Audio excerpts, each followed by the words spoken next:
How's it going, everyone? So in this video, I'm going to do remove blackheads, step-by-step instant gains. So before I get started, please subscribe to my channel if you guys haven't already. I do appreciate the support. It helps my channel grow. So how do you remove blackheads? The reason why you have blackheads is because your pores are blocked. So all you have to do to get rid of the blackheads is open up the pores. We do that with what's called exfoliation. You're going to do what's called a sugar scrub.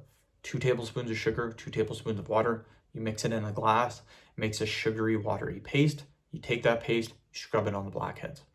You do that for 60 seconds in the morning, 60 seconds at night. When you're done, wash it off with water. That is all you have to do. This will open up the pores, and within 2 to 3 days, the blackheads will be completely gone. To make sure they stay gone, just keep redoing this every single day. That's it. It'll literally take 2 minutes of your day. That's it. And it works. It's worked for me, worked for my friends. It will work for you, I guarantee you. End of video.